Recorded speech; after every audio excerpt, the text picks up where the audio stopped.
नमस्कार साथियों, स्वागत है आप सभी का वाईडी एग्रीकल्चर एकेडमी के ऑनलाइन प्लेटफॉर्म पर। सभी प्यारे अभ्यर्थी, ये सॉइल साइंस का क्लास है और जैसा कि हम लोगों ने पिछली 5 क्लासेस में बेसिक अंडरस्टैंडिंग डेवलप कर ली सॉइल साइंस में।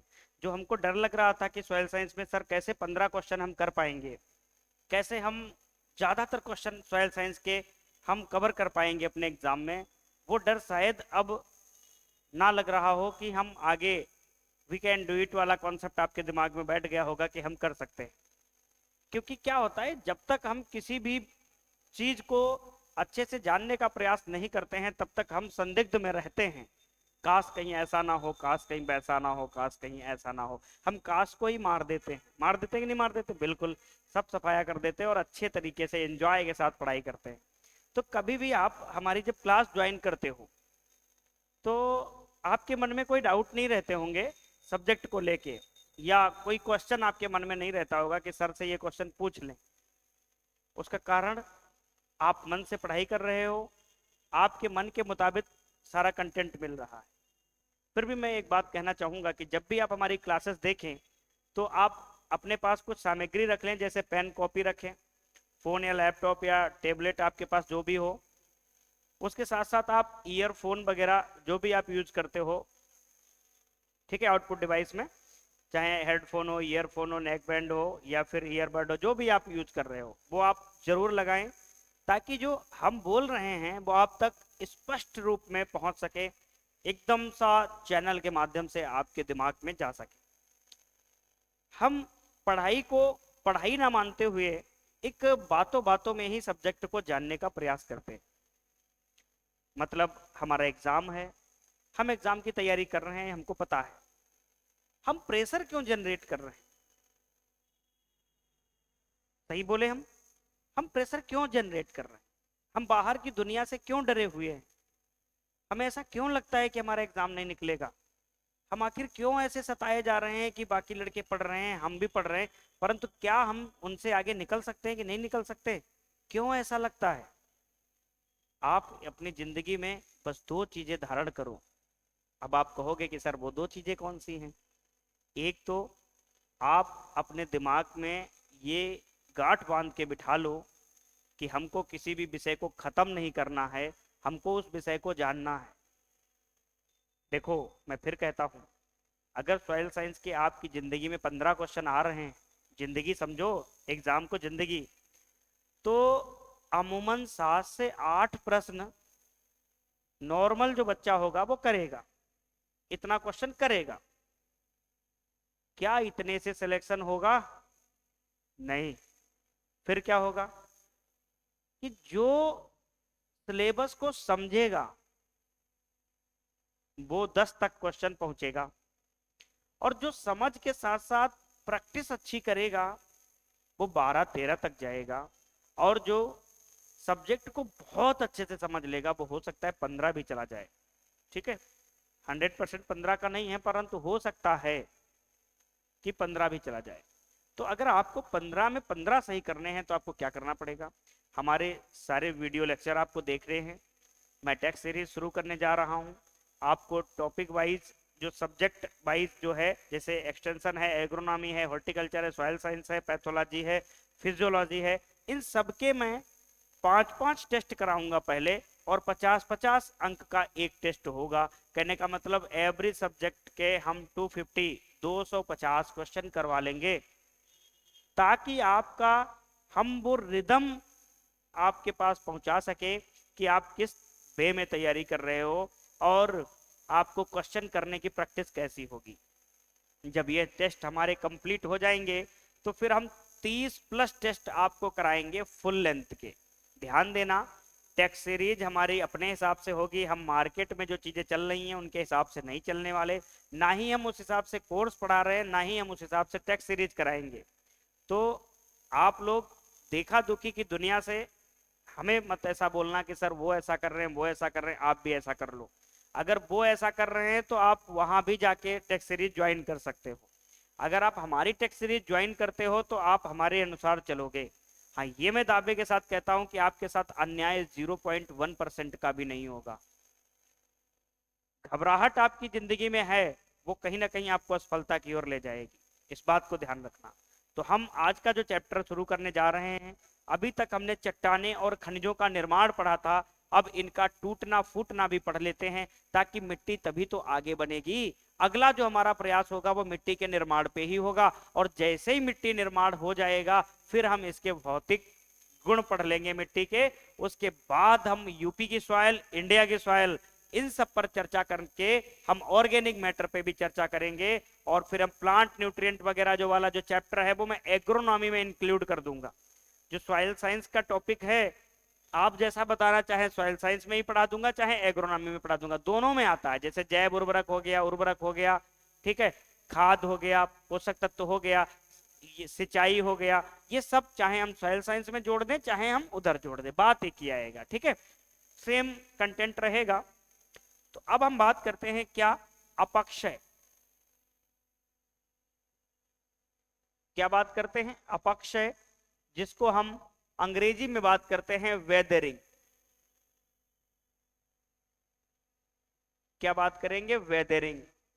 अब आपको ये शब्द से ही पता चल रहा होगा कि सर ये मैं अपक्षय का मतलब है होता है किसी चीज का क्षरण होना। बिल्कुल सही कह रहे हो, किसी चीज का क्षरण होना। मान लो कोई चीज 10 सेंटीमीटर की थी, किसी कारक की वजह से वो टूट फूट कर टुकड़े टुकड़े में बदल गई और सेंटीमीटर मीटर का टुकड़ा हो गया, एक एक सेंटीमीटर का टुकड़ा हो गया, तो उसका क्या हुआ, विखंडन हो गया, विच्छेदन हो गया, ठीक है। जैसे मान लो ये हमारे पास पॉइंटर है, ये ठोस पॉइंटर है, और इसमें हम कोई बाहरी गतिविधि, कोई बाहरी कारक का प्रभाव डाल दें और ये पॉइंटर टूट जाए, टुकड़े टुकड़े में बट जाए, तो हम क्या कह देंगे, इस पॉइंटर का अपक्षय हो गया। इसी प्रकार मिट्टी का अपक्षय होता है, मिट्टी का अपर्दन होता है। ठीक उसी प्रकार चट्टानों और खनिजों का अपक्षय होता है। चट्टानें छोटे छोटे टुकड़ों में टूटेंगी, चाहे वो एक टुकड़े में टूटे, चाहे 1000 टुकड़े में टूटे, चाहे लाख टुकड़े में टूटे, मतलब चट्टानों का टूटना ही क्या कहलाएगा, अपक्षय कहलाएगा। परंतु चट्टानों का टूटना भौतिक रूप से, रासायनिक रूप से या जैविक रूप से, चट्टानें भौतिक, रासायनिक, जैविक तीनों रूपों से टूटती हैं। उन्हीं रूपों पर हमको प्रकाश डालना है और बहुत अच्छी तरीके से इसको पढ़ना है, क्योंकि यहां से जब क्वेश्चन आएगा तो गलत नहीं होना चाहिए। कहने का मतलब ओवरऑल सॉइल साइंस जब हम पढ़ेंगे तो एक ऐसा सब्जेक्ट के रूप में हम उसको बाहर निकाल के लाएंगे कि आपको एक एक पॉइंट याद होगा। तो अपक्षय की परिभाषा सीधी लाइन में अगर हम बात करें तो लिखेंगे, चट्टानों का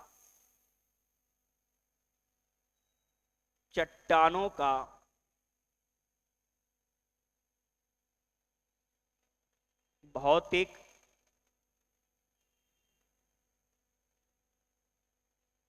रासायनिक व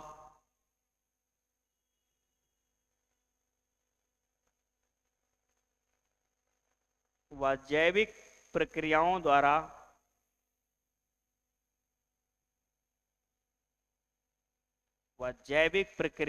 द्वारा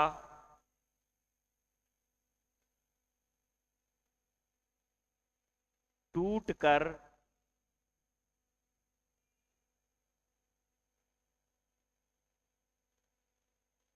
छोटे छोटे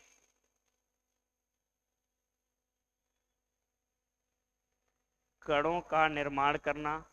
चट्टानों का भौतिक, रासायनिक व जैविक प्रक्रियाओं द्वारा टूटकर छोटे छोटे कणों में बदलना, छोटे छोटे कणों में बदलना अपक्षय कहलाता है। अपक्षय कहलाता है, ठीक है। यहां तक हमने देखा कि अपक्षय कहलाता है, इसी को हम बोल दिए कि अपक्षय कहलाता है, वेदरिंग। परिभाषा हो गई। परिभाषा आपको याद ही नहीं करना, आपको ये याद करना है कि भौतिक कारक, रासायनिक कारक, जैविक कारकों के द्वारा चट्टानें टूट फूट रही हैं और उनसे छोटे छोटे कण बन रहे हैं, उसको हम क्या कहते हैं, अपक्षय कहते हैं। जैसे मान लो यहां पर ये कोई चट्टानें हैं, ये कोई चट्टानें हैं, ये कोई चट्टानें हैं, क्या हैं, ये चट्टानें हैं। अब इन पर कारक प्रहार कर रहे हैं। क्या प्रहार कर रहे हैं, कारक इन पर प्रहार कर रहे हैं। और कारक कौन कौन से, मान लो कोई भौतिक और भौतिक कारक की अगर हम बात करते हैं, या कोई रासायनिक या कोई जैविक, ये क्या कर रहे हैं, प्रहार कर रहे हैं इन चट्टानों के ऊपर, ये प्रहार कर रहे हैं। तो ये चट्टानें क्या हो रही हैं, टूट रही। ये चट्टानें छोटे छोटे टुकड़ों में टूट रही हैं, छोटे छोटे टुकड़ों में टूट रही हैं। ठीक है, किस में टूट रही हैं, छोटे छोटे टुकड़ों में टूट रही हैं चट्टानें। इस प्रकार से छोटे छोटे टुकड़ों में ये चट्टानें टूट रही हैं। यही क्या होता है, यही होता है वेदरिंग। क्या होता है, वेदरिंग, जिसको कहते हैं अपक्षय। आप समझ में आ गया, ये है चट्टान, ये क्या है भाई साहब, ये है चट्टान, रॉक्स। अब इस चट्टान पर ये कारक, ये जो कारक है इसका प्रहार हो रहा है और ये छोटे छोटे टुकड़े, चट्टानें टूटी फूटी, टूटना फूटना।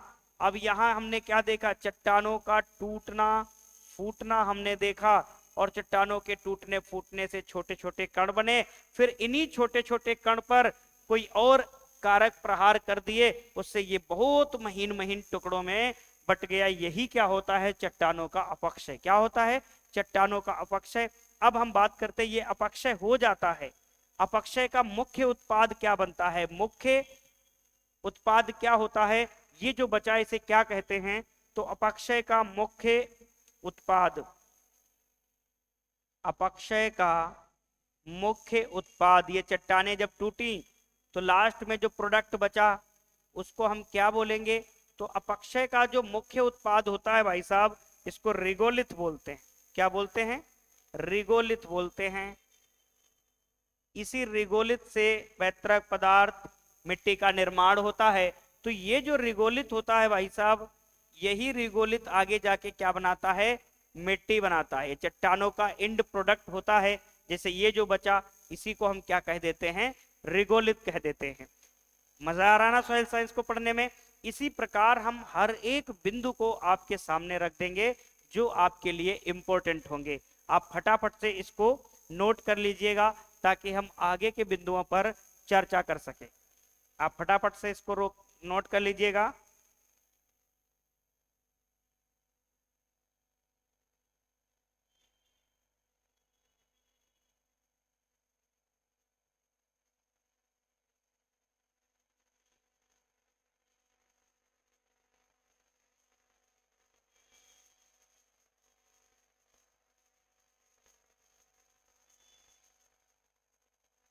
चलिए आगे हम लोग वार्ता करते हैं कि अपक्षय कितने प्रकार का होता है और उनके प्रकारों पर चर्चा कर लेते हैं। फटाफट से देखते हैं। ये पहला हमारा स्लाइड था, इसमें हमने अपक्षय के बारे में देखा। अब टाइप्स ऑफ वेदरिंग प्रोसेस, अपक्षय के प्रकार, types of weathering process, types of weathering मतलब अपक्षय के प्रकार, अपक्षय के प्रकार। तो अपक्षय के प्रकार पर जब हम कभी चर्चा करेंगे तो अपक्षय के प्रकार पर हम देखेंगे कि अपक्षय के प्रकार में हम क्या क्या चीजों को ध्यान देने वाले हैं। तो अपक्षय के प्रकार पर सबसे पहले हम चर्चा करेंगे, ठीक है, और देखेंगे कि क्या क्या बिंदुओं पर हम चर्चा करने वाले हैं। तो बेसिकली अपक्षय के जो प्रकार होते हैं साहब, वो 3 प्रकार से अपक्षय के प्रकार हम लोग पढ़ते हैं। वो कौन कौन से 3 प्रकार हैं जिनके बारे में हमको पढ़ना है, तो वो 3 प्रकार पर हम पहले चर्चा कर लेते हैं। तो नंबर 1 की बात करते हैं जिसको बोलते हैं भौतिक अपक्षय। क्या बोलते हैं, भौतिक अपक्षय। भौतिक अपक्षय जो भौतिक कारकों के द्वारा होगा, जिसको फिजिकल वेदरिंग कहते हैं। क्या कहते हैं, फिजिकल वेदरिंग कहते हैं, फिजिकल वेदरिंग कहते हैं, नंबर 1। दूसरा नंबर जो आएगा वो आएगा रासायनिक अपक्षय। क्या आएगा, रासायनिक अपक्षय।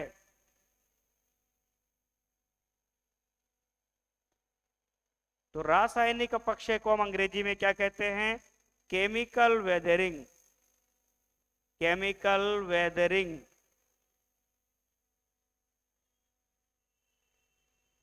केमिकल वेदरिंग के बारे में देख लिए। तीसरा आता है जैविक अपक्षय। क्या आएगा? जैविक अपक्षय। जैविक अपक्षय।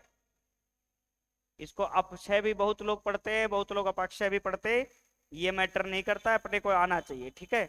Biological weathering. बायोलॉजिकल वेदरिंग, ठीक है, बायोलॉजिकल वेदरिंग।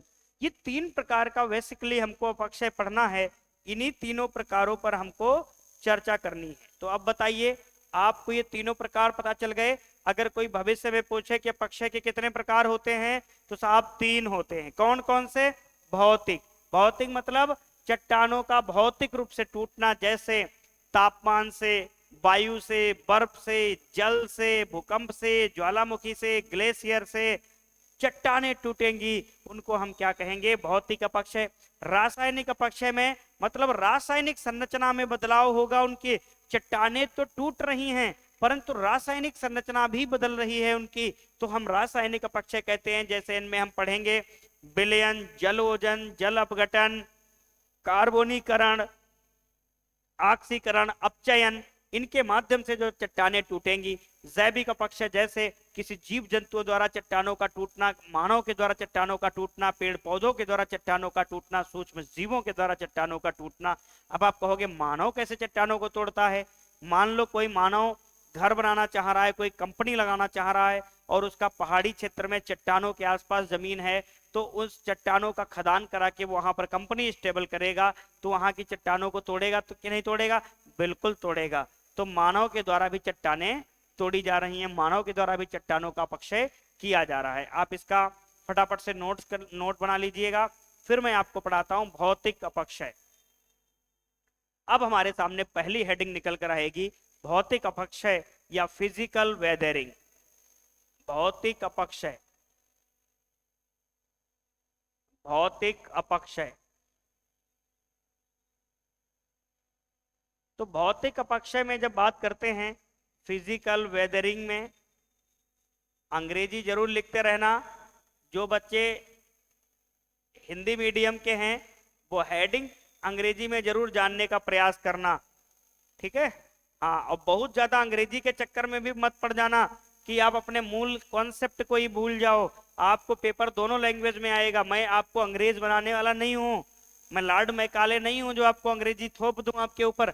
आपको जौन सी भाषा में समझ में आता है आप उस भाषा में समझो, क्योंकि हम आपको दोनों भाषा में पढ़ाने का सक्षम रखते हैं।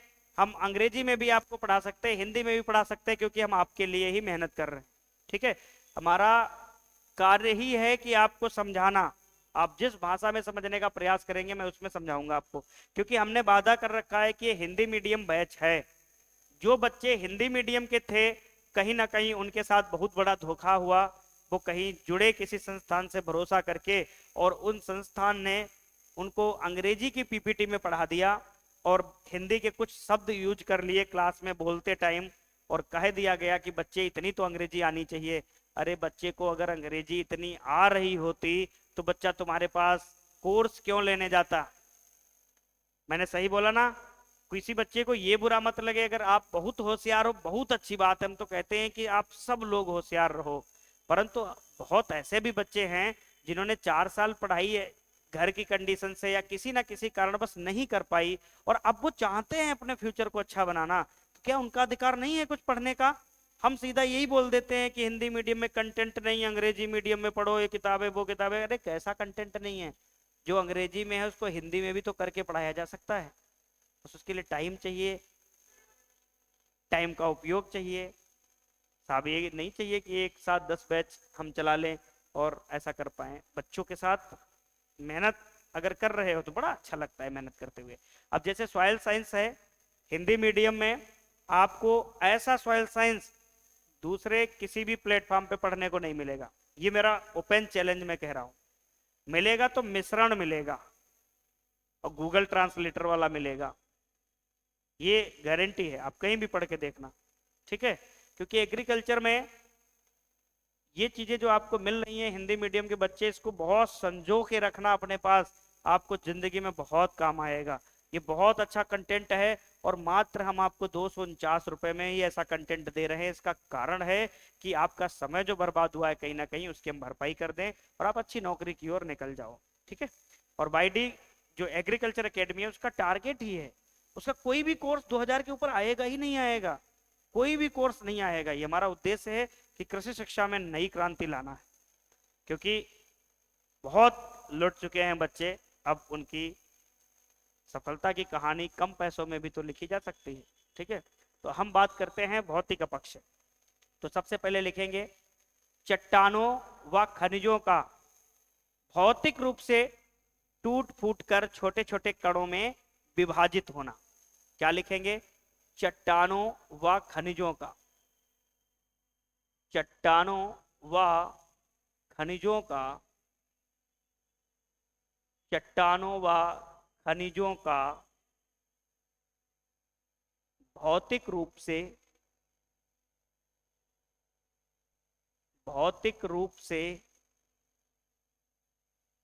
छोटे छोटे कणों में, नहीं, भौतिक रूप से टूट फूट कर, टूट फूट कर,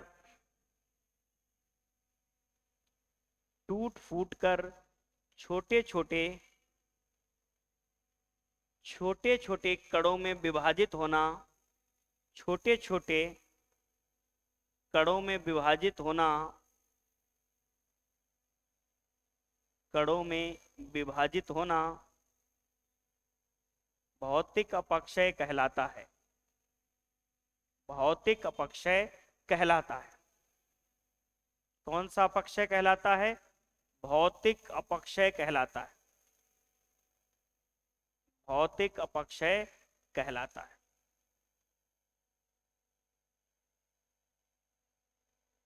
यहां तक बात हमने कर ली, ठीक है। अब हम बात करते हैं कि भौतिक अपक्षय के कारक होते, भौतिक अपक्षय जो होता है ये कई कारकों से होता है। जो कारक होते हैं, क्वेश्चन यही आता है कि निम्नलिखित में से कौन सा अपक्षय का कारक भौतिक कारक है। यहां से क्वेश्चन आता है कि निम्नलिखित में से कौन सा भौतिक अपक्षय का कारक है। तो आपको यह जानना है कि कौन कौन से भौतिक अपक्षय के कारक हैं। तो हम बात करते हैं कि भौतिक अपक्षय में कौन कौन से आएंगे। तो सबसे पहले आएगा हमारा जल, जो इंपॉर्टेंट है, ताप दूसरे नंबर पे है, जल तीसरे नंबर पे है, बर्फ चौथे नंबर पे है, वायु पांचवें नंबर पे है, भूकंप और छठे नंबर पे है ज्वालामुखी। क्या है? ज्वालामुखी। ज्वालामुखी मूवी देखे हो मिथुन चक्रवर्ती की? उसमें वो कहता है कि रंगाराम दुखी तो सांप दुखी, रंगाराम सुखी तो सांप सुखी, तो हम सुखी तो सांप सुखी। तो भौतिक जो अपक्षय होता है उसमें ये सब कारक भाग लेते हैं। इन सब कारक को साहब अंग्रेजी में क्या कहते हैं? तो अंग्रेजी में इसको टेम्परेचर, इसको वाटर, इसको आइस, इसको विंड, इसको अर्थक्वेक और ज्वालामुखी को वोल्केनो, ठीक है। तो ये हम लोग देखते हैं, कारक की बात करते हैं। ये सब क्या हैं? ये भौतिक अपक्षय के कारक हैं। किसके कारक हैं? भौतिक अपक्षय के कारक हैं। भौतिक अपक्षय के कारक। हमने पीछे भी कारक लिखा दिया, फिर कारक लिखा दे रहा हूं ताकि आपका गलत ना हो, ठीक है। भौतिक अपक्षय को और किस नाम से जानते हैं? तो एक पॉइंट लिखो और इस पॉइंट को मेंशन करो, लिखो भौतिक अपक्षय को, भौतिक अपक्षय को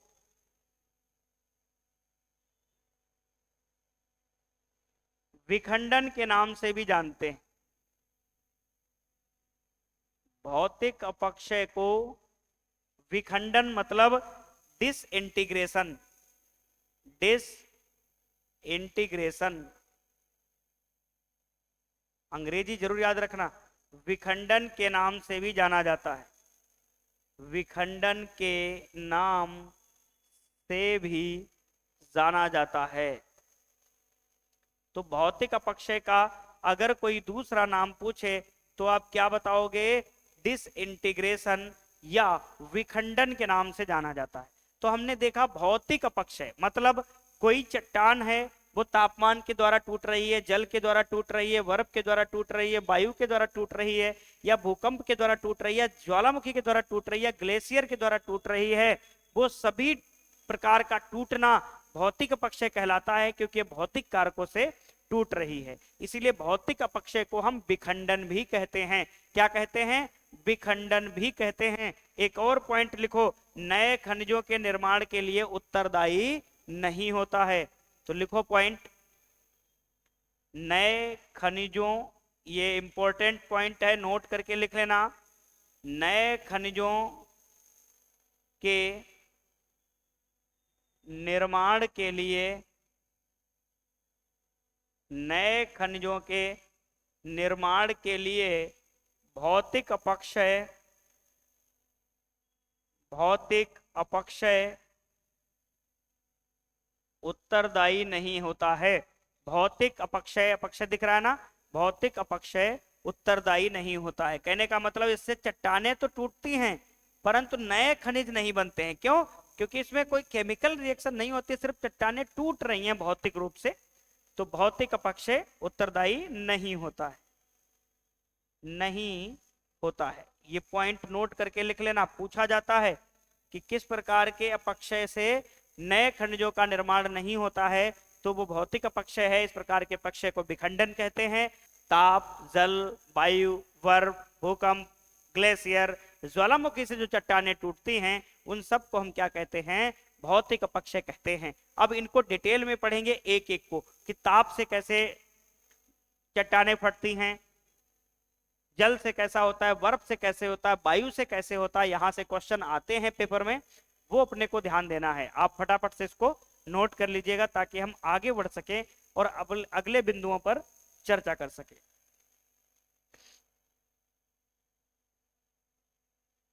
चलिए आगे अपने बात करते हैं कुछ महत्वपूर्ण पहलुओं पर, और एक छोटी सी बात कहते हुए हम आगे की कहानी को शुरू करते हैं कि घबराइए मत, पेपर को लेकर घबराइए मत। आप मन से तैयारी करिए, आपका सिलेक्शन कोई रोक नहीं सकता है। अगर आप घबरा गए तो ये मान के चलो कहीं ना कहीं आप खुद से टूट के खत्म हो जाओगे। एग्जाम को जिंदगी मानो परंतु अंतिम क्षण मत मानो। प्रयास करते रहो जिंदगी में, कभी विफल नहीं होता प्रयास।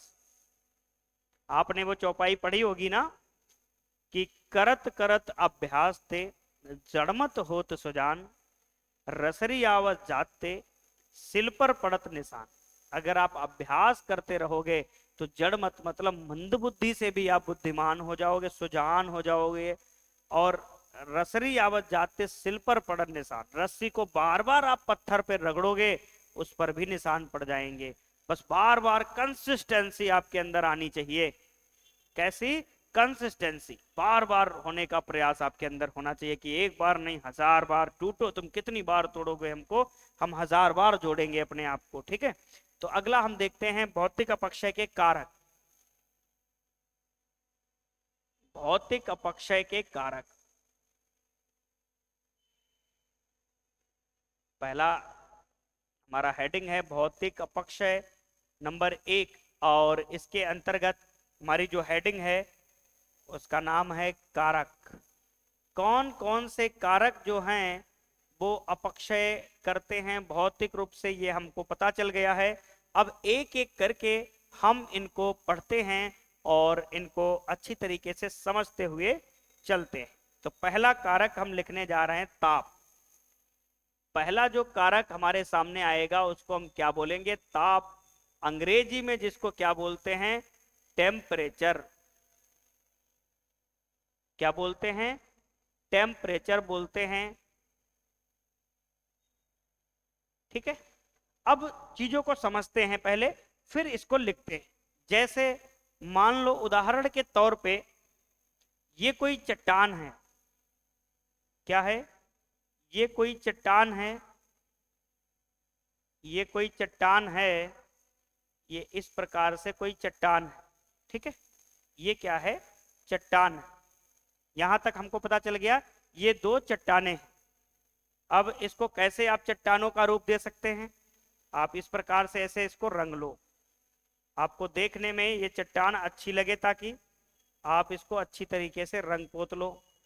अब मान लो ये चट्टान है आपके पास, इस चट्टान को जब चट्टान ये टूटेगी भाई साहब, तो हमें क्या देकर जाएगी ये हमको पता होना चाहिए। चट्टान जब ये टूटेगी तो हमको क्या देकर जाएगी ये अपने को ध्यान में होना चाहिए। तो हमको क्या देकर जाएगी ये अपने को ध्यान में रखना है। तो सबसे पहला बिंदु, इन चट्टानों में क्या देखने को मिलेगा? ये तो हैं चट्टानें, क्या हैं? ये हैं चट्टानें, और इनमें पाए जा रहे हैं खनिज। क्या पाए जा रहे हैं? इनमें खनिज पाए जा रहे हैं, और खनिज में क्या उपस्थित होते हैं? तत्व उपस्थित होते हैं। क्या उपस्थित होते हैं? तत्व उपस्थित होते हैं। ये बात आपको पता चल गई, इनमें क्या उपस्थित होते हैं? तत्व उपस्थित होते हैं। अब बात करते हैं हम यहां पर कि मान लो अगर ताप बढ़ता है, कब बढ़ेगा? दिन में बढ़ेगा। अगर ताप बढ़ता है तो खनिज फूलेंगे, फैलेंगे। तो खनिज क्या होंगे? फैलेंगे। इधर लिख लेता हूं इसको इधर हटा के। अब देखिएगा, अगर मान लो ताप बढ़ता है, मोस्टली ताप बढ़ेगा कब? दिन में। तो जब ताप बढ़ेगा तो क्या होगा? जो खनिज है वो क्या होंगे? फैलाव होगा उनके अंदर। किसके अंदर? खनिजों के अंदर फैलाव बढ़ेगा, क्योंकि चट्टानों में तो खनिज ही पाए जा रहे हैं। हम यहाँ पर खनिज की ही बात कर रहे हैं, ये भी यहाँ पर हम खनिज की बात कर रहे हैं। जब तापमान बढ़ेगा तो खनिजों में फैलाव होगा, उनके आयतन में वृद्धि होगी।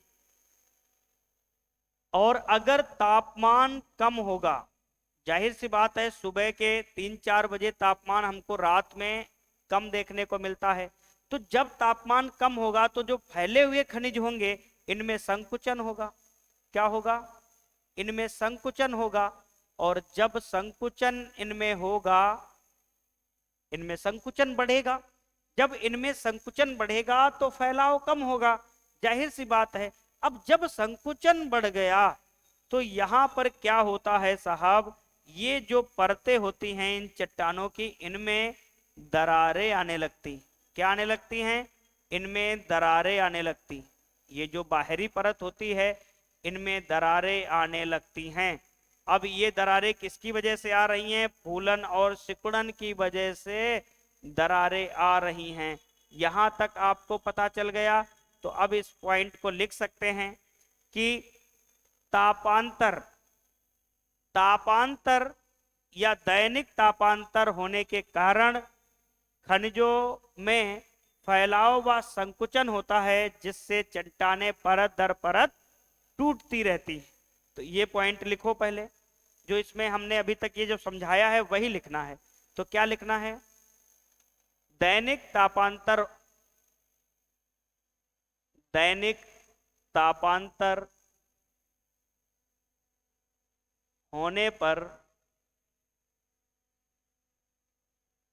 होने पर खनिजों में फैलाव व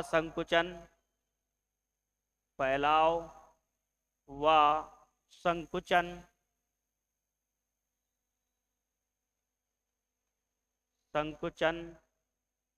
होने के हो खनिजों में फैलाव व संकुचन होता है,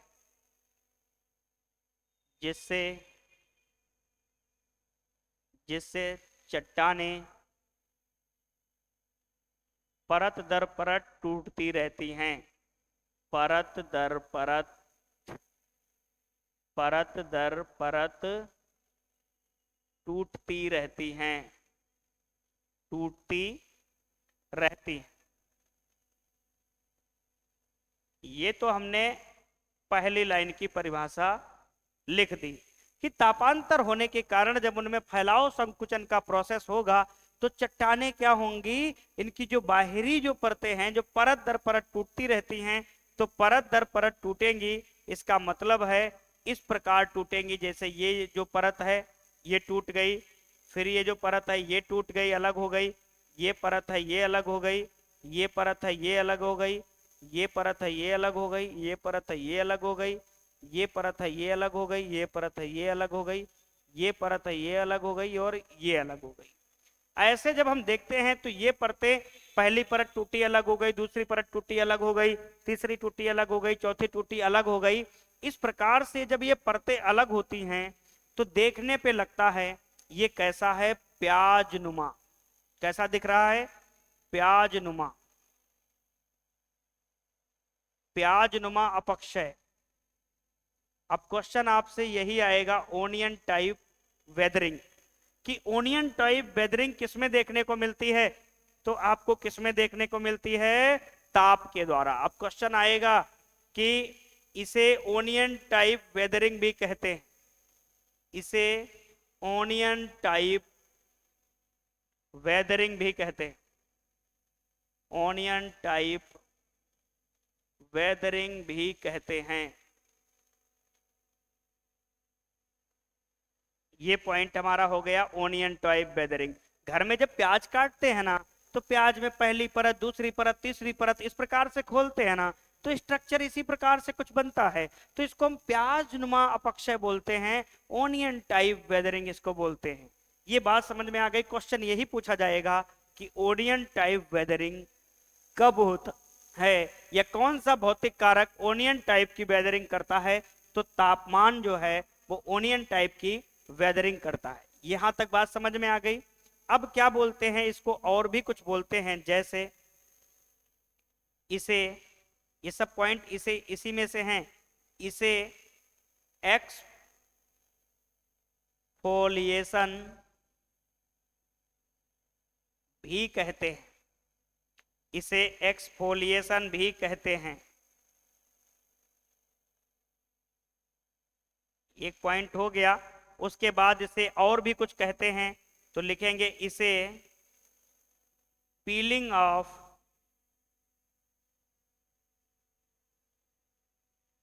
इसे पीलिंग ऑफ भी कहते हैं,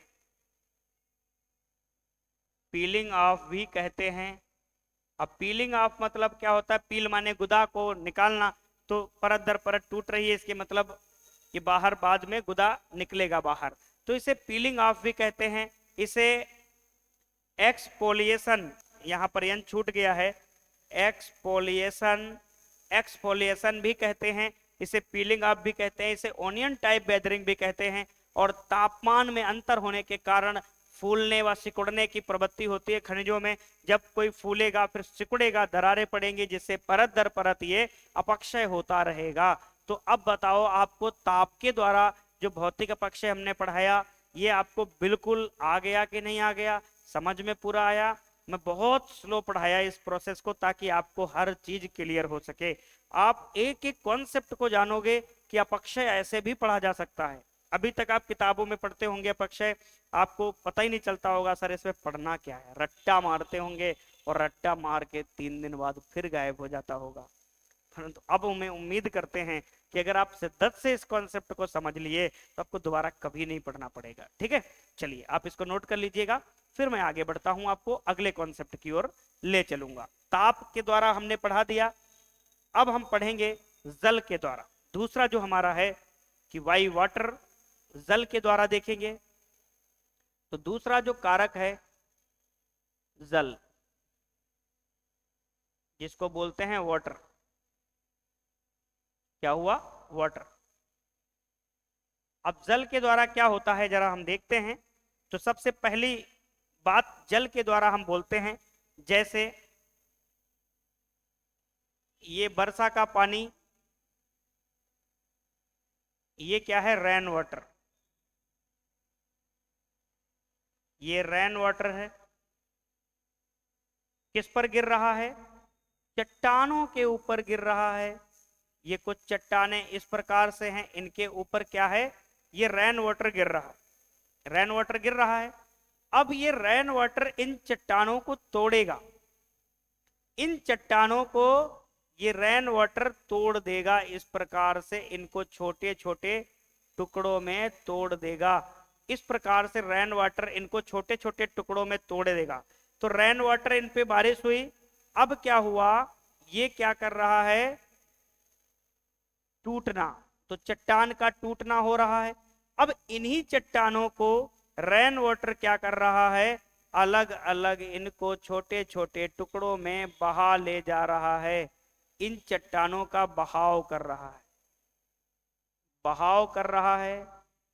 फिर इनको एक जगह पर क्या करेगा? छोटे छोटे टुकड़ों में जमा कर देगा, छोटे छोटे टुकड़ों में इनको क्या कर देगा? जमा कर देगा, डिपॉजिट कर देगा इनको। ठीक है। अब क्या हुआ? पानी ये बरसा, चट्टानों पे गिरा, चट्टानों को तोड़ा छोटे छोटे टुकड़ों में, फिर पानी बरसने के बाद पानी का बहाव हुआ। पानी का जो बहाव हुआ, पानी इस प्रकार से बहना प्रारंभ किया और इन चट्टानों को अपने साथ बहा के ले गया आगे, और फिर इनका मैदानी भागों में जमाव कर दिया। जमा किया कहाँ? मैदानी भागों में। कहाँ जमा किया? मैदानी क्षेत्र में इनको जमा किया, बहा कर लाया पानी। तो हम क्या लिख सकते हैं? पानी चट्टानों को तोड़कर बहाकर मैदानी भागों में जमा करने के लिए उत्तरदायी होता है। तो लिखेंगे पानी द्वारा चट्टानें, पानी द्वारा चट्टानें टूटकर, बहकर व मैदानी क्षेत्रों में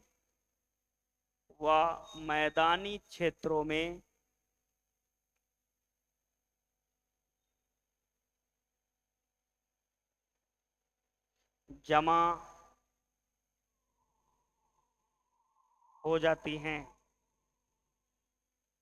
जमा हो जाती हैं। पानी होगा भाई, वो बारिश करेगा, बारिश करने पर वो क्या करेगा? चट्टानों को तोड़ेगा। और जो बारिश हुआ पानी है वो एक जगह पे रुकेगा थोड़ी ना, वो बहेगा इधर उधर। जब बहेगा तो इन्हीं टुकड़ों को बहा के ले जाएगा और कहां पर जमा कर देगा? जहां वो मैदानी भागों में पहुंचेगा, इन्हीं टुकड़ों को डिपॉजिट कर देगा और यही जाके आगे मिट्टी का निर्माण कर लेंगे। ठीक है। तो जल की किरदार आप समझ गए। अब तीसरा रोल हम अदा करेंगे यहां पर, किसका? बर्फ का, आइस। बर्फ की जब हम बात करते हैं तो बर्फ को भी हम पढ़ते हैं कि बर्फ कैसे चट्टानों को तोड़ता है। तो हम देखते हैं जल जब बर्फ बनता है तो उसके आयतन में वृद्धि होती है। जो जब आयतन में वृद्धि होगी तो वो चट्टानों की दीवारों पर प्रेशर डालता है, दबाव डालता है, जिससे चट्टानें टूटती हैं। तो लिखो, क्या लिखना है? जब जल से बर्फ बनता है, जब जल बर्फ में बदलता है, जब जल बर्फ में बदलता है, तो उसके आयतन में, वृद्धि होने के कारण, आयतन में वृद्धि होने के कारण,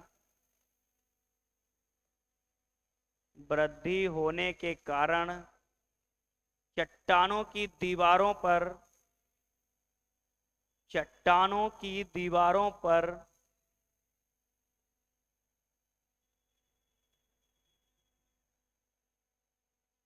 दबाव पड़ने से,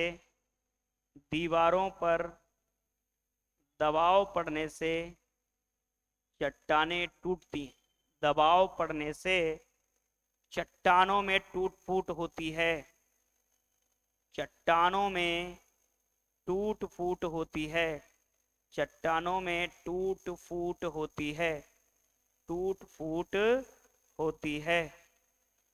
अब हम बात करते हैं, जैसे ये जो चट्टानें हैं, यहां पर पानी बरस रहा था, तो किसी कारणवश चट्टानों के बीच में पानी जमा हो गया, रुक गया, और उसको कम तापमान मिलने पर वो पानी जम गया, और जम के क्या बना लिया, बर्फ बना लिया। और जब बर्फ बनती है तो आयतन बढ़ता है। उदाहरण, हम लोग जब अपने घरों की फ्रीजर में कोको कोला पीने के बाद उसमें पानी भर के रख देते हैं, तो कभी कभी क्या होता है, बोतल क्रैक हो जाती है।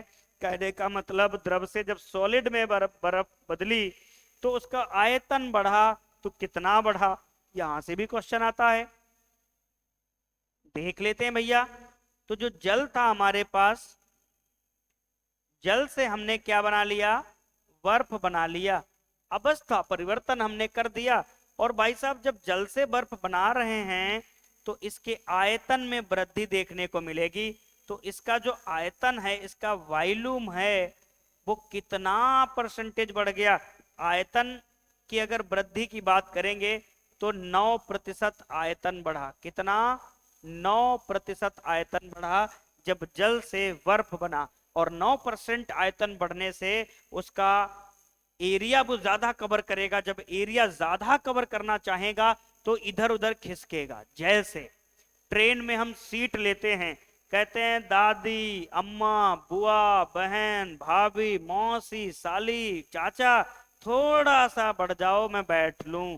और जैसे ही हम बैठते हैं एकदम फैलाव करने लगते हैं, तो अपना दबाव हम पड़ोसी के ऊपर ढाल देते हैं और अपनी जगह बना लेते हैं। पड़ोसी टूट गया। ऐसे ये बर्फ होती है, जब ये बीच में जमा होती है फिर धीरे धीरे से अपना फैलना प्रारंभ करती है, तो साइड की किनारों पर दबाव पड़ता है, चट्टानों की दीवारों पर, चट्टानें टूट फूट कर टूट जाती हैं। इसे ही बोलते हैं बर्फ द्वारा अपक्षय का होना, वेदरिंग का होना। ठीक है, चलिए हमने 3 कारणों पर चर्चा कर लिया। अब चौथा कारण पढ़ते हैं, वायु, जो कि बहुत इंपॉर्टेंट है। यहां से भी क्वेश्चन आते हैं, आप इसका स्क्रीनशॉट ले लीजिएगा। और चौथा कारण हम पढ़ेंगे वायु के द्वारा। ठीक है, क्या पढ़ेंगे, वायु। बस यहीं तक अपना डिटेल है फिजिकल वेदरिंग का। उसके बाद नाम सिर्फ लिखना रहेगा कि और किनके द्वारा होता है। तो नाम हम लोग लिख ही चुके हैं शुरुआत में। तो विंड के द्वारा कैसे चट्टानें टूटती हैं, ये अपने को ध्यान देना है और बात करना है। जैसे विंड के द्वारा अगर कोई चट्टान टूटेगी तो क्या होगा, ये लिखते हैं। जैसे मान लो कोई चट्टान है, ये कोई चट्टान है भाई साहब, ये कोई चट्टान है भाई साहब, इस प्रकार से ये कोई चट्टान है। अब आप कहोगे सर हर में चट्टान आप एक जैसा बना देते हो। एक जैसा नहीं, मतलब अपने को समझ में आ जाना चाहिए। ये क्या है, ये चट्टान है, ये रॉक्स है, ये रॉक्स है। अब क्या होता है, ये वायु है, ये विंड है, ये विंड चल रही है और इन चट्टानों की किनारों पर टकरा रही है। ये विंड है, ये चल रही है और इन किनारों पर टकरा रही है। तो क्या कर रही है, किनारों पर टकरा रही है, जिससे इसके किनारे जो हैं वो क्या हो रहे हैं, टूट फूट हो रही है इनके किनारों पर। जैसे ही विंड इनके किनारों पर टकराई तो ये चट्टानें कुछ इस प्रकार से दिखाई देने लगी। जैसे मान लो ये कोई चट्टान है, इस प्रकार से ये इस प्रकार से देखने को मिल गया। इस प्रकार से ये इसके बाद का प्रोसेस है, आपको ऐसा स्ट्रक्चर मिल गया, ये ऊपर से टूटा हुआ ये भाग, इस प्रकार से इसके किनारे क्या होते हैं, टूटने लगते हैं। और फाइनली हमको इस प्रकार की चट्टान प्राप्त होती है। कैसी चट्टान प्राप्त होती है हमको, इस प्रकार से चट्टान प्राप्त हो जाती है। इस प्रकार से इसके जो किनारे होते हैं बिल्कुल खा से जाते हैं, खय जाते हैं। ये इस प्रकार की चट्टान हमको प्राप्त होती है, तो इसको बोलते हैं मशरूम प्रकार की चट्टानें। मशरूम प्रकार की चट्टानें। पूछा जाता है कि मशरूम प्रकार की चट्टानों का निर्माण कैसे होता है। आपको पता चल गया ना कि वायु के अपक्षय, अपक्षय जो होता है, मशरूम प्रकार की जो चट्टाने हैं भाई साहब, ये बन गई कैसे? जब चट्टानों के बाहरी किनारों पर वायु टकराती है तो चट्टानें अपर्दित होकर मशरूम प्रकार की चट्टानों में बदल जाती हैं। ठीक है, कैसी बदल जाती हैं? मशरूम प्रकार की चट्टानों में बदल जाती हैं। यही अपने को लिखना है और यहां से नंबर लेके निकलना है। नंबर मतलब मार्किंग। अगर क्वेश्चन आ जाए तो, नहीं आएगा तो कोई बात नहीं, परंतु अपने को कॉन्सेप्ट तो जानना है। क्या जानना है? जब चट्टानों की दीवारों पर, जब चट्टानों की दीवारों पर, जब चट्टानों की दीवारों पर, जब चट्टानों की दीवारों पर वायु टकराती है, वायु टकराती है तो चट्टाने, तो चट्टानों के किनारे, तो चट्टानों के किनारे,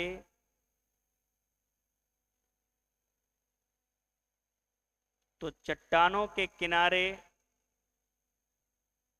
टूट कर, टूट टूट कर, टूट टूट कर मशरूम प्रकार की चट्टानों का निर्माण करते हैं। मशरूम प्रकार की चट्टानों का निर्माण करते हैं। मशरूम प्रकार की चट्टानों का निर्माण करते हैं। अब आप लोग अपने अपने घरों में मम्मी बहनों से कहना कि आज सर ने मशरूम बनाए थे क्लास में, आज हमें खाने में बना के दो मशरूम, क्योंकि मशरूम प्रोटीनस फूड होता है, कोलेस्ट्रॉल को कम करता है, बहुत अच्छा होता है सेहत के लिए। ठीक है, तो टकराती हैं तो चट्टानों के किनारे टूट टूट कर मशरूम प्रकार की चट्टानों का निर्माण करती, मशरूम प्रकार की चट्टानों का निर्माण करती। यहां तक हमने देख लिया कि मशरूम प्रकार की चट्टानों का निर्माण हो गया। अब क्वेश्चन ये आता है कि सर्वाधिक मशरूम प्रकार की चट्टानें कहां देखने को मिलती? तो लिखिएगा, सर्वाधिक, सर्वाधिक मशरूम प्रकार की चट्टानें, मशरूम प्रकार की चट्टानें, प्रकार की चट्टानें कहां देखने को मिलती हैं? कहां देखने को मिलती हैं? कहां देखने को मिलती हैं? ये हमारा पॉइंट्स है कि मशरूम प्रकार की चट्टानें साहब कहां देखने को मिलेंगी। तो ये एक पर्वतमाला है, उसका नाम है अरावली पर्वतमाला। क्या नाम है? अरावली पर्वतमाला। अरावली पर्वतमाला। इस अरावली पर्वतमाला की सबसे ऊंची चोटी गुरु शिखर है। माउंट आबू पर स्थित इस पर्वतमाला की सबसे ऊंची चोटी गुरु शिखर है और माना जाता है कि जो अरावली पर्वत है इसी पर राष्ट्रपति भवन का निर्माण हुआ है। और अरावली पर्वत की जो शुरुआत है वो गुजरात के पालमपुर से होती है और दिल्ली के मजनू के टीला नाम के स्थान पर समाप्ति होती है। ये बलित पर्वत का उदाहरण है, बहुत ही पुराना पर्वतमाला है। राजस्थान को दो भागों में बांटने का काम करता है अरावली पर्वतमाला। यहाँ पर सबसे ज्यादा इस प्रकार की चट्टानें देखने को मिलती हैं। तो ये हमारे द्वारा भौतिक अपक्षय आपका कंप्लीट हुआ। देन इसके बाद हम बात करेंगे रासायनिक अपक्षय में। तब तक आप इसका नोट कर लीजिए इसको, और रासायनिक अपक्षय हम लोग पढ़ेंगे। आप फटाफट से इसको नोट कर लीजिएगा। देखते हैं फिर आगे रासायनिक अपक्षय पे।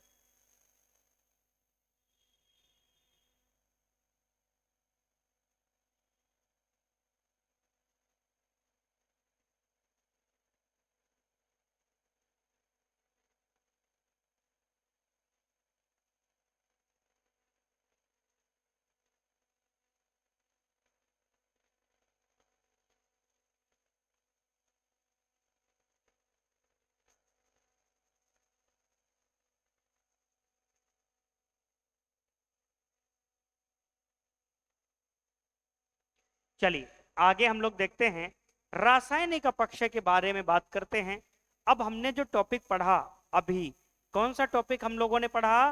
भौतिक अपक्षय के बारे में हमने देखा।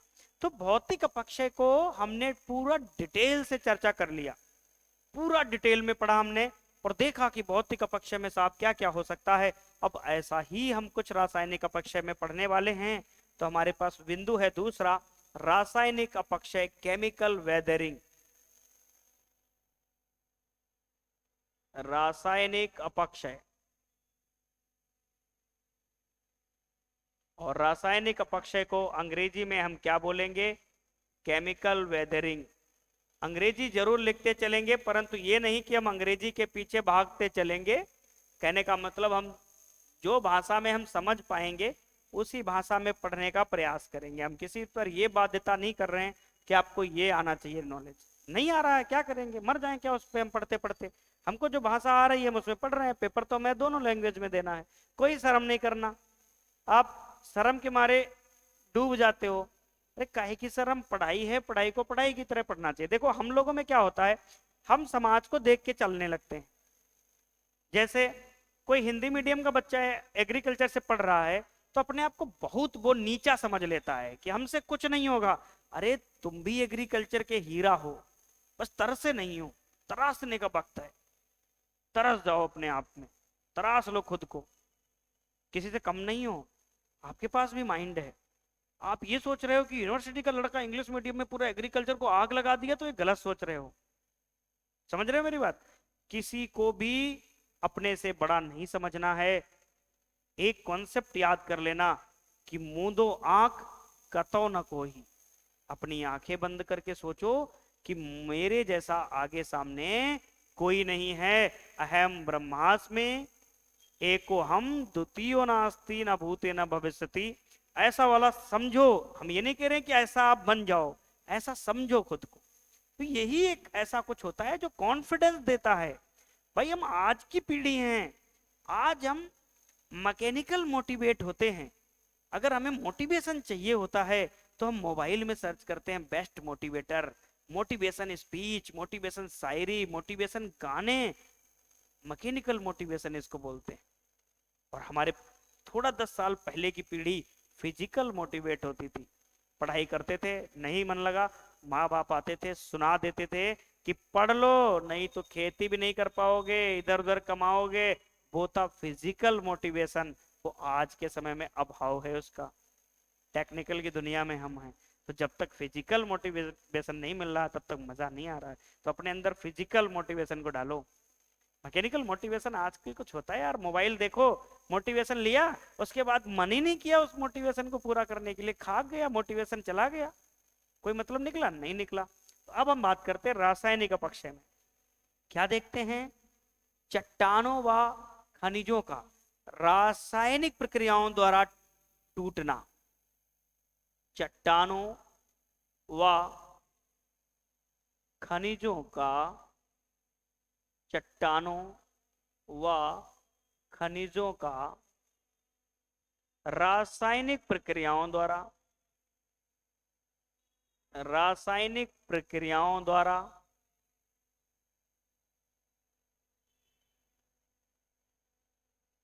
रासायनिक प्रक्रियाओं द्वारा टूटना फूटना, टूटना फूटना,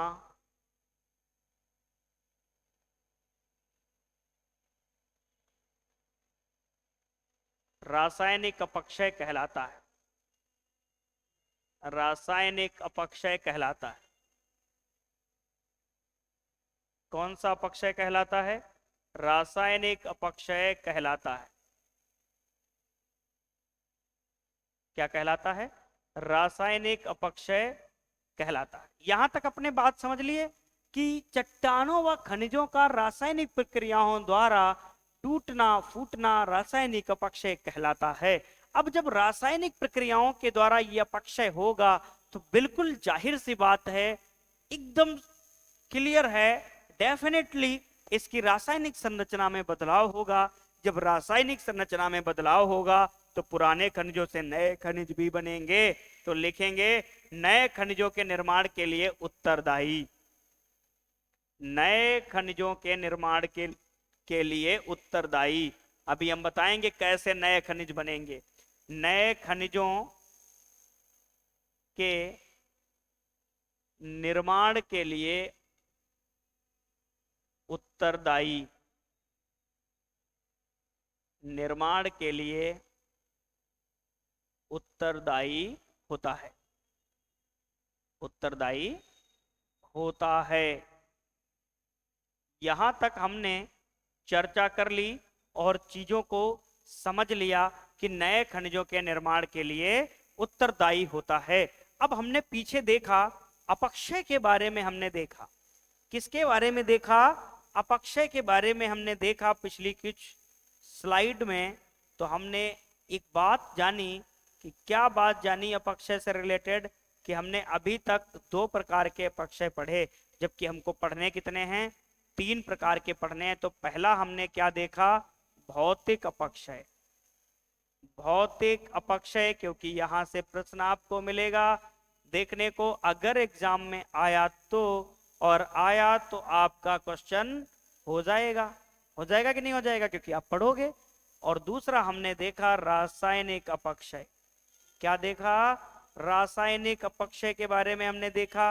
और भैया लोगों, रासायनिक अपक्षय और भौतिक अपक्षय, हम यहाँ पर क्या आपको मनगढ़ंत कहानी बताने जा रहे हैं? मनगढ़ंत नहीं है भाई साहब, किताबों में चर्चित कहानी बताने जा रहे हैं। क्वेश्चन ये आएगा कि सर्वाधिक भौतिक अपक्षय कहाँ देखने को मिलता है? तो शुष्क क्षेत्रों में देखने को मिलता है। तो क्या लिखेंगे? शुष्क क्षेत्रों में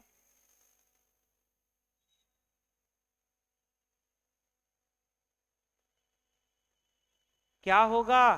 शुष्क क्षेत्रों में ज्यादा होता है। ठीक है, शुष्क क्षेत्रों में ज्यादा होता है। कौन सा? भौतिक अपक्षय ज्यादा होता है शुष्क क्षेत्रों में। और रासायनिक अपक्षय की जब हम बात करेंगे तो ये कैसे क्षेत्रों में ज्यादा होता है? आर्द्र क्षेत्रों में ज्यादा देखने को मिलता है। आर्द्र क्षेत्रों में ज्यादा होता है। कैसा होता है? आर्द्र क्षेत्रों में ज्यादा होता है। यहां तक की बात हमारी क्लियर हो गई। अब हम चीजों को यहां तक देख लिए कि भौतिक अपक्षय साहब ज्यादा कहाँ होगा? एरिड रीजन में। और जो रासायनिक अपक्षय होगा साहब वो ज्यादा कहाँ होगा? तो ह्यूमिड रीजन में होगा। आप इसका भी स्क्रीनशॉट ले लीजिए, नोट कर लीजिए और अच्छे से समझ लीजिए कि हमने क्या क्या आपको पढ़ा दिया। अब हम पढ़ाएंगे रासायनिक अपक्षय का प्रकार या रासायनिक अपक्षय के प्रकार। चलिए नेक्स्ट हेडिंग पर हम बात करते हैं। और नेक्स्ट हेडिंग हमारे सामने आती है रासायनिक अपक्षय के प्रकार। सारी चीजों को हम लोग एक एक करके ऐसा पढ़ेंगे, इतनी आसान भाषा में बना के सॉइल साइंस को, कि आप कल्पना भी नहीं किए होंगे कि सर सॉइल साइंस इतना भी इजी हो सकता है। अच्छा, इस पर हम ध्यान क्यों नहीं लगा रहे थे अभी तक? क्योंकि हमको समझ में नहीं आ रहा था। रासायनिक अपक्षय के प्रकार, क्योंकि आप उतना शिद्दत से पढ़ नहीं रहे थे। टाइप्स ऑफ केमिकल वेदरिंग, क्या लिखेंगे? Types of chemical weathering. Types of chemical weathering, chemical weathering.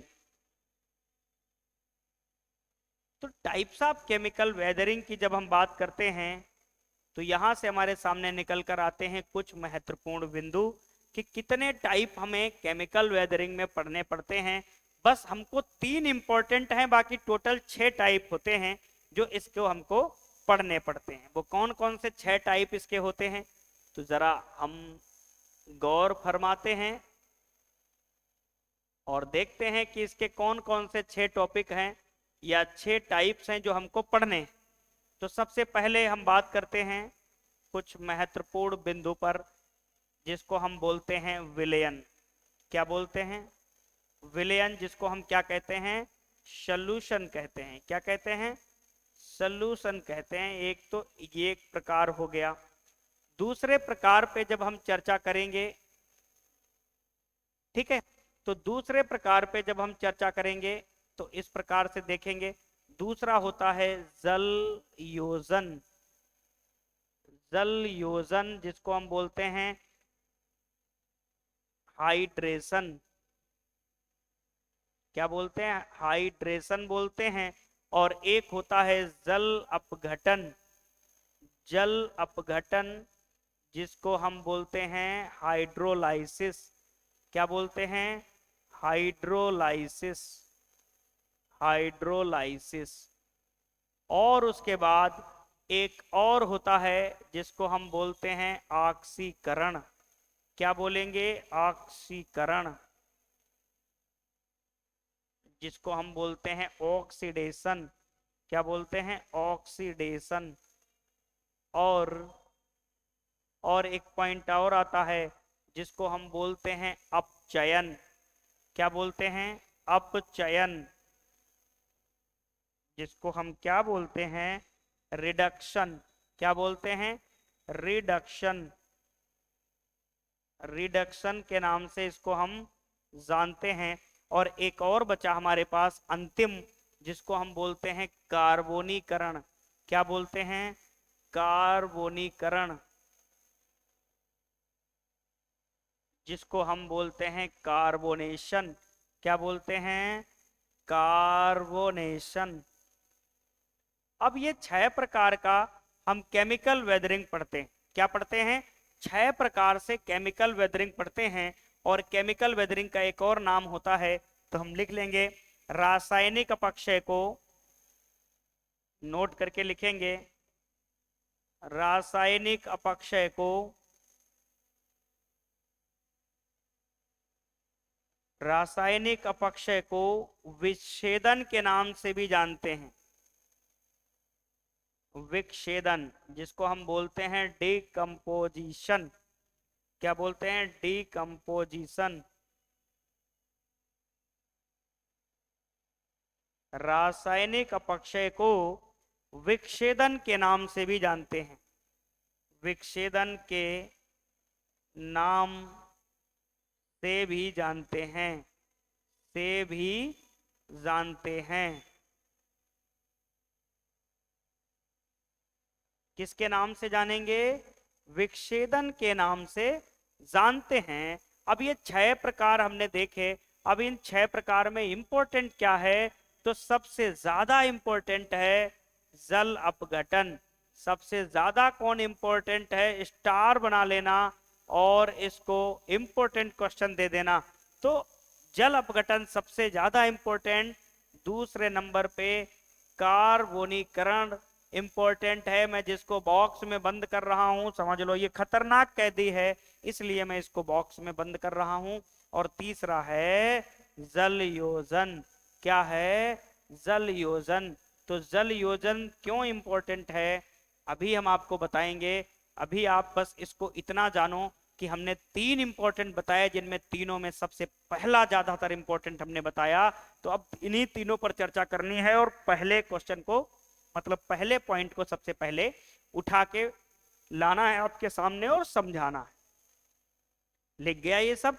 चलो शुरुआत कर लेते हैं जल अपघटन से। मतलब जल का अपघटन होगा तो क्या होगा, अब यहां पर जानते हैं।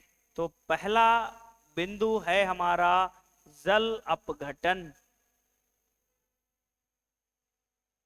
क्या है भाई साहब? जल अपघटन, जिसको हम क्या बोलते हैं? हाइड्रोलाइसिस। क्या बोलते हैं? हाइड्रोलाइसिस बोलते हैं। अब इसमें क्या होता है? जल के अणुओं का टूटना होता है। जल के अणु इसमें टूटते हैं। क्या होते हैं? जल के अणु टूटते हैं। तो इसको भी देखते हैं कैसे टूटते हैं, क्या क्या होता है। तो सबसे पहले जल का अपघटन अगर हम देखें तो हमारे सामने ये है जल। क्या है? ये है जल, जिसको हम क्या बोलते हैं? जल। अब ये जो जल होता है, ये क्या होता है? इसका हाइड्रोलाइसिस होता है। इसका हाइड्रोलाइसिस होता है। तो हाइड्रोलाइसिस में क्या होता है? ये हाइड्रोजन आयन और हाइड्रोक्साइड आयन में ये टूट जाता है। अब पता चलता है कि जल जब हाइड्रोजन आयन में टूटता है, और ये हाइड्रोजन आयन मान लो पहाड़ी क्षेत्र में है, टूट गया, तो ये बाकी आयनों को क्या कर देता है, प्रभावित कर देता है, जिससे चट्टानें टूटती हैं। तो जल योजन हुआ, जल का विखंडन हुआ, जल का टूटना हुआ। और यहाँ पर जल जब टूटता है तो ये कोई ना कोई खनिजों के साथ मिलता है, टूटने के बाद ये खनिजों के साथ क्रिया करता है, तब जाके उनको नए नए खनिजों में बदलता है। तो यहाँ पर एक कॉन्सेप्ट आता है कि ये 2 चरणों में जल का अपघटन 2 चरणों में होता है। कितने? 2 चरणों में। पहले जल का टूटना और दूसरी बार खनिजों के साथ मिलकर रिएक्शन देना। तो अब हम इसको क्या बोलते हैं, दोहरा अपघटन या दोहरा अपक्षय कहते हैं। तो इसको लिखना इन्वर्टेड कामा में, ये बहुत पूछा जाता है, दोहरा अपक्षय या दोहरा अपघटन,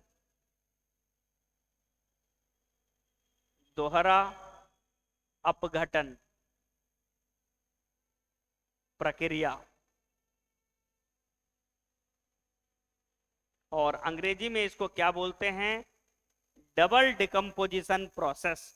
तो क्वेश्चन यही आता है कि डबल डिकम्पोजिशन प्रोसेस किसके द्वारा होगा, तो आपको पता है जल अपघटन के द्वारा होगा, डबल डिकम्पोजिशन प्रोसेस। नई नई चीजें आपको सुनने को मिलेंगी। तो डबल डिकम्पोजिशन प्रोसेस के बारे में हमने जाना।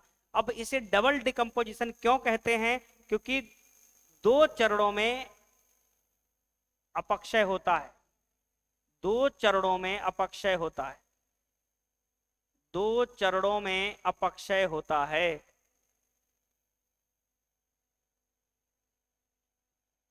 अपक्षय होता है किसका, जल का। पहले जल टूटेगा, फिर खनिजों के साथ अभिक्रिया करेगा। तो 2 चरणों में प्रोसेस पूरी होती है। इस वजह से इसको दोहरा अपघटन या दोहरा अपक्षय कहते हैं। समझ में आ गया कि नहीं आ गया? बहुत इंपॉर्टेंट है। अब दूसरा एक हेडिंग आप बनाइएगा, कार्बोनीकरण। क्या बनाइएगा? कार्बोनीकरण। कार्बोनीकरण। अब कार्बोनीकरण को अंग्रेजी में बोलते हैं कार्बोनाइजेशन या कार्बोनेशन। कार्बोनेशन। अब कार्बोनेशन में क्या होता है, खनिजों व यौगिकों के साथ CO2 का जुड़ना। खनिजों व यौगिकों के साथ CO2 का जुड़ना। परिभाषा अगर पूछी जाएगी तो यही पूछी जाएगी, खनिजों व यौगिकों के साथ, खनिजों व यौगिकों के साथ CO2 का जुड़ना, CO2 का जुड़ना। अब यहां पर हमने क्या किया, CO2 का जुड़ना। ठीक है, बहुत से बच्चे कहेंगे सर जल आपने यहां प्रयोग कर लिया, आपने तो कहीं और जल का प्रयोग किया था। आपने तो कहा था सर जल का प्रयोग हम भौतिक रूप में करते हैं। तो भौतिक रूप में भैया वो वर्षा का जल था जो बहाव कर रहा था, चट्टानों को तोड़ रहा था। यहाँ पर जल रिएक्शन कर रहा है, ध्यान देना, यहाँ पर जल केमिकली रिएक्शन कर रहा है। तो यहाँ पर हमने लिखा खनिजों व यौगिकों के साथ CO2 का जुड़ना। जैसे ये जल है, ये जल तो चट्टानों में कोई टूट फूट ऐसे नहीं कर सकता, चट्टाने को जल घोल नहीं सकता, ना डायरेक्ट जल चट्टानों को तोड़ सकता है।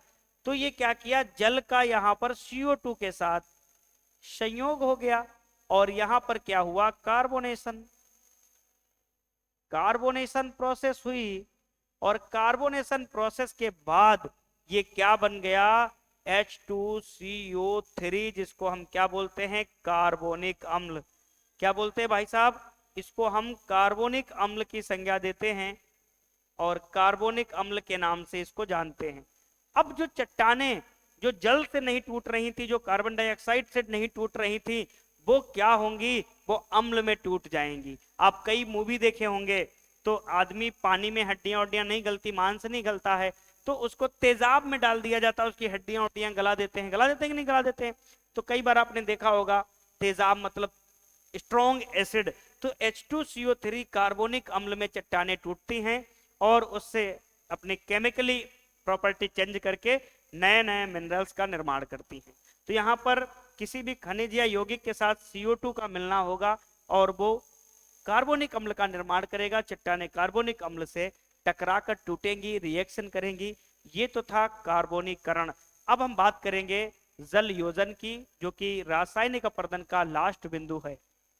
3 ही पॉइंट हम इस पर डिस्कशन करेंगे और 3 पॉइंट के बारे में हम आपको ऐसे ही बता देंगे, ठीक है, ध्यान देना।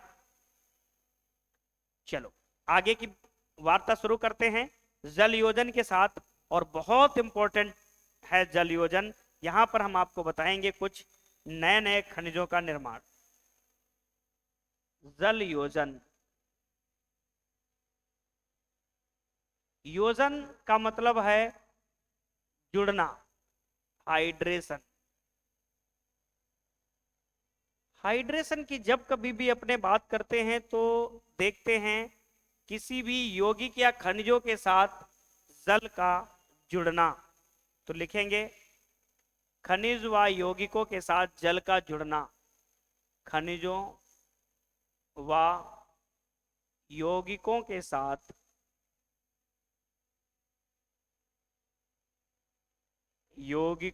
साथ जल का जुड़ना, जल का जुड़ना, जल का जुड़ना। ये हमने देखा कि इसकी परिभाषा ये बता रही है। परिभाषा हमको कुछ इस प्रकार से संकेत दे रही है कि किसी भी खनिज या यौगिकों के साथ जब हम जल को जोड़ते हैं तो उसको जलयोजन कहते हैं। जैसे उदाहरण के लिए अगर हम बात करें तो हमारे पास एक उदाहरण है Fe2O3। हम जब खनिजों में पढ़े थे तो इसको क्या बोले थे? हेमेटाइट। इसको क्या बोलेंगे? हेमेटाइट, जो कि क्या है? सेकेंडरी मिनरल है। और इसमें अगर हम 3 अणु जल के मिला लें तो इसका हम हाइड्रेशन जब कराएंगे, इसका जब हम हाइड्रेशन कराएंगे तो हमें क्या प्राप्त होगा? Fe2O3 into 3H2O into 3H2O। ये हमें इस प्रकार से संरचना प्राप्त होगी। तो ये किसका सूत्र बन जाएगा? तो लिमोनाइट का बन जाएगा। किसका बन जाएगा? लिमोनाइट का बन जाएगा। नया खनिज बना। तो नया खनिज बनना किसको कहते हैं? रासायनिक परिवर्तन को। हमने बोला था नए खनिजों के निर्माण के लिए उत्तरदायी होता है। अब आपसे प्रश्न कैसे पेपर में आएगा कि हेमेटाइट से लिमोनाइट का बनना कौन सा रासायनिक अपक्षय है? अब आपके पास ऑप्शन होगा जलयोजन, जल अपघटन, कार्बोनीकरण, विलयन। अब आप पहचानोगे तो आप इस प्रकार से देख सकते हो, ठीक है। एक तो ये एग्जाम्पल हो गया। दूसरा एग्जाम्पल मैं आपको और बताने जा रहा हूं इसी में। जैसे हमने कैल्शियम सल्फेट के साथ 2 अणु हम जल के ले लिए। ये क्या है? ये कैल्शियम सल्फेट है। क्या है भाई साहब? ये है कैल्शियम सल्फेट। कैल्शियम सल्फेट की जब हम बात किए और कैल्शियम सल्फेट के साथ हम जल के अणुओं का योजन करा रहे हैं, और कौन सी प्रोसेस के तहत? तो ये प्रोसेस यहां पर हो रही है हाइड्रेशन। कौन सी प्रोसेस हो रही है? हाइड्रेशन प्रोसेस हो रही है। हम कैल्शियम सल्फेट में जल के अणुओं का योजन करा रहे हैं। तो हमारे सामने जो प्रोडक्ट बन रहा है, जो मिनरल बन रहा है, CaSO4 इंटू 2H2O, क्या बन के आ गया? जिसको हम क्या बोलते हैं? जिप्सम बोलते हैं। क्या बोलते हैं? जिप्सम बोलते हैं। जब उर्वरक पढ़ाएंगे तो जिप्सम की प्रॉपर्टी बताएंगे। 29.2, कैल्शियम 18.6%, सल्फर पाया जाता है, ठीक है। ये सारी चीजें हम आपको बताएंगे। तो अब बताइए कैसा लगा हमें रासायनिक अपक्षय देखकर, कि क्या हम पेपर में क्वेश्चन बना ले जाएंगे या फिर नहीं बनेंगे? आप एक बार इसको अच्छी तरीके से पढ़े हो और आपका, मेरे हिसाब से, मुझे जैसा लगता है कि आप इसमें बहुत अच्छा परफॉर्म कर लेंगे। आप जिस हिसाब से ये लेक्चर, आप बिल्कुल स्किप करके नहीं देखना है कोई भी वीडियो हमारे, क्योंकि हम हर एक मिनट में आपको कुछ ना कुछ ऐसा बता जाते हैं जो आपके एग्जाम में बहुत ही ज्यादा आपको फायदा करेगा। ठीक है, नेक्स्ट हम बात करते हैं जैविक अपक्षय या बायोलॉजिकल वेदरिंग।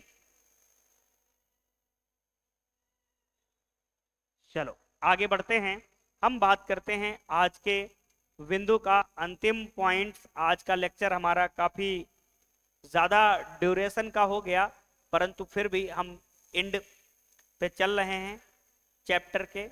जैविक अपक्षय, क्या बोलते हैं, जैविक अपक्षय। तो इस जैविक अपक्षय में अगर हम देखें तो इसको बोलते हैं बायोलॉजिकल वेदरिंग। बायोलॉजिकल वेदरिंग,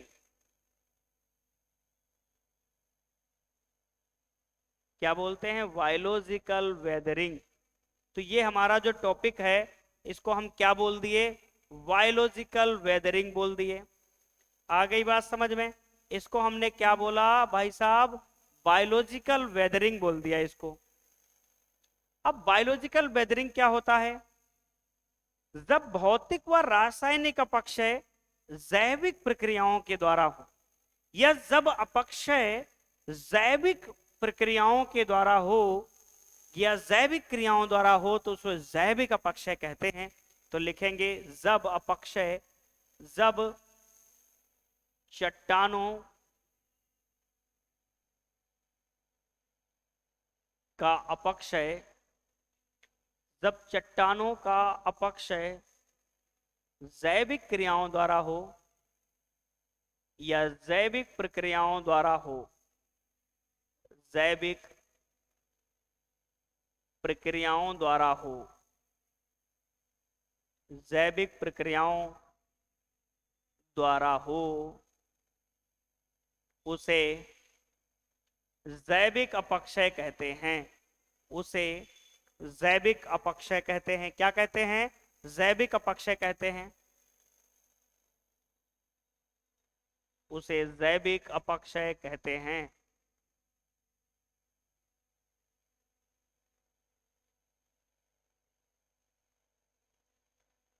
हमने जो आपको रासायनिक अपक्षय में विलयन, ऑक्सीडेशन और रिडक्शन नहीं बताया, वो नॉर्मल आपको समझना है। विलयन क्या होता है, जब पानी या किसी भी अन्य खनिज का सॉल्यूशन बन जाए, उसमें चट्टाने घुलकर टूट जाएं, तो ये विलयन होता है। ऑक्सीडेशन में क्या होता है, ऑक्सीजन का जुड़ना किसी यौगिक के साथ। और रिडक्शन में क्या होता है, किसी यौगिक के साथ हाइड्रोजन का जुड़ना और ऑक्सीजन का निकलना, ये रिडक्शन होता है। ठीक है, अब हमने जैविक अपक्षय देखा, जब चट्टानों का अपक्षय जैविक प्रक्रियाओं द्वारा हो उसे जैविक अपक्षय कहते हैं। जैसे जैसे अगर हम बात करें जैसे, तो जैसे में हम क्या लिखेंगे, नंबर 1 पेड़ पौधों द्वारा अपक्षय, पेड़ पौधों द्वारा अपक्षय।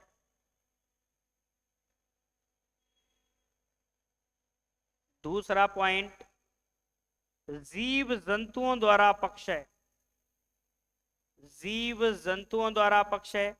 अब पेड़ पौधे कैसे अपक्षय करते हैं, मान लो पेड़ पौधे लगे हैं, उनकी जड़ों से कुछ चट्टानें टूट रही हैं, तो वो क्या होगा, पेड़ पौधे द्वारा अपक्षय होगा। जीव जंतुओं के खुरों से चट्टानें टूट रही हैं, तो वो कौन सा अपर्दन होगा, जैविक अपर्दन होगा, अपक्षय होगा, जैविक अपक्षय। और मानवीय, मानवों द्वारा या मानव द्वारा, मानव द्वारा कैसे, जैसे मान लो मानव की जमीन जो है किसी चट्टानी एरिया में है और वो उस पर कोई कंपनी, कोई फैक्ट्री, कोई स्कूल, कोई घर बनाना चाह रहा है, तो वो क्या करेगा, उन चट्टानों को तोड़ेगा या किसी डायनामाइट प्रोडक्ट से उसको उड़ा देगा चट्टानों को, तो वो मानव द्वारा अपक्षय कहलाता है। और सूक्ष्म जीवों द्वारा अपक्षय, जो सूक्ष्म जीव होते हैं ये अपना खाना बनाने के चक्कर में रहते हैं, और खाना कहाँ से इनको प्राप्त होता है, मृदा से। मृदा कैसे बनती है, चट्टानों के टूटने फूटने से, खनिजों से। ठीक है, तो सूक्ष्म जीवों द्वारा जो अपक्षय होगा वो भी किस में आएगा, जैविक अपक्षय में आएगा। तो यहां तक हमने चर्चा किया कि जैविक अपक्षय भी पढ़ लिया। अब हम एक बार पूरा रिकॉल करेंगे कि हमने क्या क्या पढ़ा है।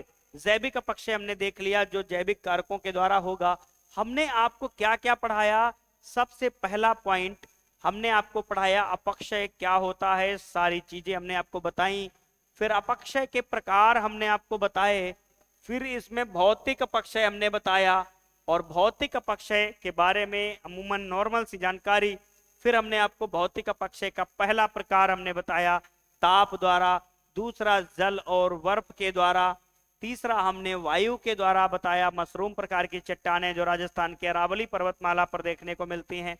उसके बाद हमने रासायनिक अपक्षय को देखा और इन चीजों के बारे में चर्चा की। रासायनिक अपक्षय के प्रकारों पर हमने देखा और इंपॉर्टेंट आपको बताया, जिसमें जल अपघटन को हमने इंपॉर्टेंट बताया। क्या लिखा? दोहरा अपक्षय, दोहरा अपघटन प्रक्रिया। कार्बोनीकरण में हमने क्या बनाया? कार्बोनिक अम्ल बनाया। उसके बाद जल योजन में हमने हेमेटाइट से लिमोनाइट, कैल्शियम सल्फेट से जिप्सम को प्राप्त किया। देन उसके बाद हम बायोलॉजिकल अपक्षय या बायोलॉजिकल वेदरिंग को हम लोगों ने पढ़ा अच्छी तरीके से। ठीक है, तो अब हम बात करते हैं इन सब चीजों पर। हमने गहरा प्रयास किया और आपको सारी चीजें बताने का अच्छी तरीके से हमने कोशिश की, और आज का क्लास यहीं पर समाप्त करते हैं। और कल का जो क्लास होगा हमारा, वो मिट्टी के निर्माण से संबंधित होगा। तो ये क्लास आप लोगों ने पूरा देखा, बहुत अच्छा लगा हमें, क्योंकि आप लोगों को कुछ सीखना है तो आपको निरंतरता अपने अंदर लानी पड़ेगी, क्योंकि बिना निरंतरता के आप अच्छा नहीं कर सकते। ठीक है, चलिए आज के लिए इतना ही, धन्यवाद। मिलूंगा कल फिर एक बार नई ऊर्जा के साथ, नए चैप्टर के साथ। नई उमंग भरना है आपके दिमाग में। ठीक है।